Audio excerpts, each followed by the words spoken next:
Friends, चलिए सर्दियाँ शुरू हो गई है तो क्यों ना कुछ ऐसा मीठा बनाकर रख लिया जाए जो हड्डियों को तो ताकत दे ही दे, साथ ही साथ हमारी इम्यूनिटी को भी बूस्ट करे और पूरे साल के लिए हमें निरोगी रखे। तो इस तरह का मीठा बनाने के लिए हमें बस चाहिएगा तो 100 ग्राम हमें लेना है काजू, 100 ग्राम बादाम, 100 ग्राम हमें लेना है गोंद, 100 ग्राम लेना है हमें खारक और 20 से 25 ग्राम मखाने और 25 से 30 ग्राम हमें लेना है पॉपी सीड्स और आधा किलो हमने लिया है ग्रेट सूखा नारियल और आधा किलो ही लिया है गुड़। गुड़ की जगह आप शक्कर का इस्तेमाल कर सकते हैं।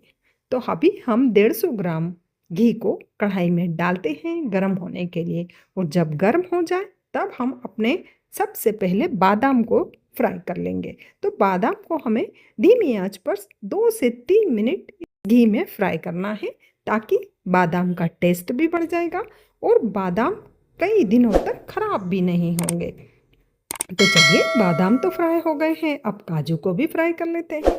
तो काजू धीमी आंच पर ही हमें लाइट ब्राउन होने तक फ्राई कर लेना है ताकि इसका स्वाद एकदम बढ़िया सा आएगा और इसका क्रंच लाजवाब रहेगा। अब हम गरम घी में ही 100 ग्राम जो हमने गोंद लिया है उसे हम फ्राई कर लेते हैं। तो गोंद को हमने डाल दिया है घी में गरम और अब इसे धीमी आंच पर ही हम फूलने देंगे। इसको फूलने में 5 मिनट के समय लगेगा, 5 से 7 मिनट भी लग सकता है। तो इसे पूरी तरह पकाना है हमें, यह अच्छे से फूलना चाहिए, नहीं तो यह दांतों में अजीब सा चिपकता है, स्टिकी रहता है ना, इसलिए।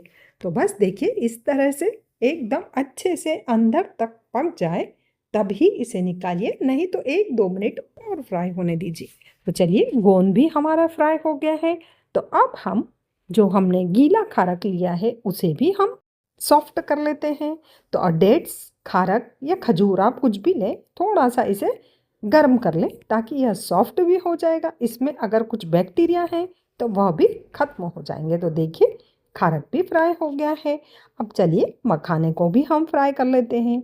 तो हमारे मखाने जब घी में फ्राई होंगे तो एकदम बढ़िया सा क्रंच देंगे और इसका टेस्ट, भुने हुए मखाने का टेस्ट तो आप सभी जानते हैं, बहुत ही टेस्टी सा लगता है।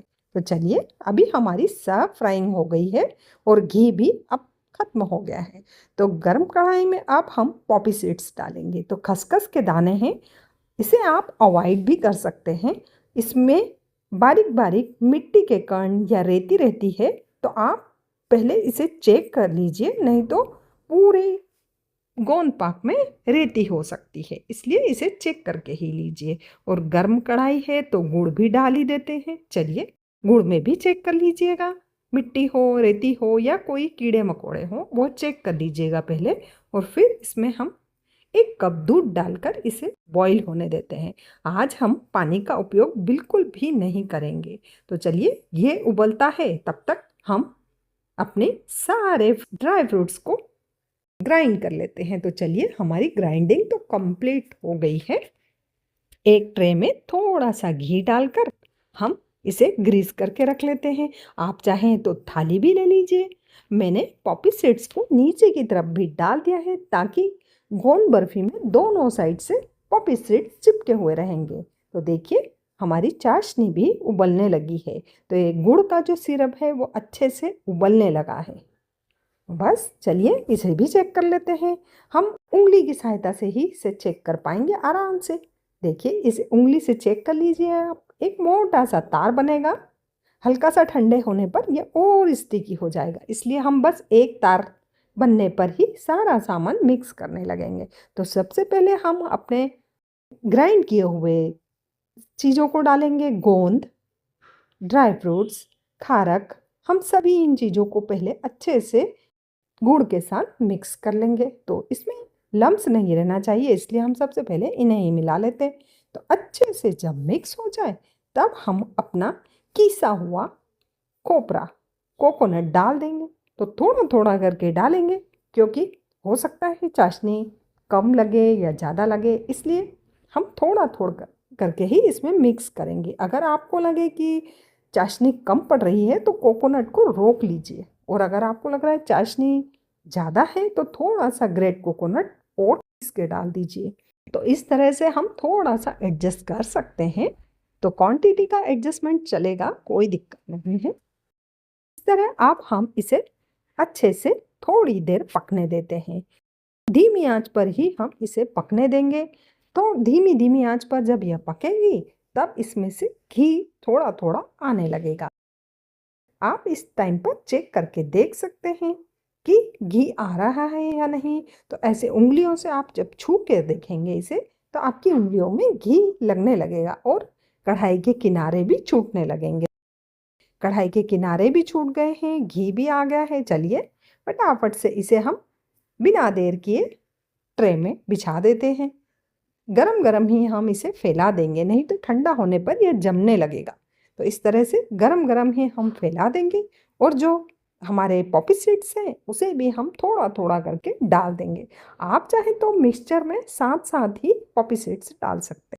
इसे 1-2 बार टैप करके पॉपी सीड्स बिछा दिए हैं। देखिए 1 से 2 घंटे हम इसे सेट होने देते हैं, ताकि हमारी कटिंग में आसानी होगी हमें। तो हमारी बर्फ़ी तो बनकर तैयार हो गई है और बिल्कुल बढ़िया-सा कलर भी आया है और इसकी खुशबू भी बढ़िया-सी आ रही है। और जब ठंडा हो जाए, तो आप फटाफट से इसे काट लीजिए। छोटे पीस, बड़े पीस, आप जैसे पीस पसंद करते हो, उस टाइप से इसे काट लीजिए। और ये बहुत ही आसानी से ट्रे में से निकल भी जाएंगे और आप इन्हें डिब्बे में डालकर आराम से महीने भर के खा भी सकते हैं या ख़राब भी नहीं होते हैं। तो देखिए आज हमने सारी कैल्शियम से भरपूर चीज़ें इसमें डाली है। गुड़, पॉपी सीड्स, गोंद, यहाँ तक कि सारे ड्राई फ्रूट्स भी हमने रोस्ट करके एक अच्छी टेस्टी सी बाइट बना ली है, जिसे खाकर हमारी इम्यूनिटी तो बूस्ट होगी होगी, साथ में हमारी हड्डियों के लिए कैल्शियम भी बहुत अच्छे से मिलेगा। तो इस तरह की मीठी सी बाइट आप भी बनाकर रख लीजिए, जो कि सेहत का खजाना है। तो गोंद पाक एकदम बढ़िया सी मिठाई है।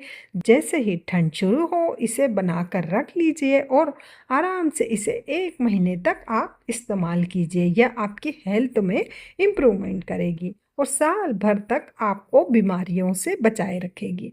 तो इस तरह की बाइट्स अगर आपको पसंद आई हो, तो वीडियो को लाइक कर दीजिएगा, शेयर कर दीजिएगा और सब्सक्राइब कर लीजिएगा और एक कमेंट तो बनता है।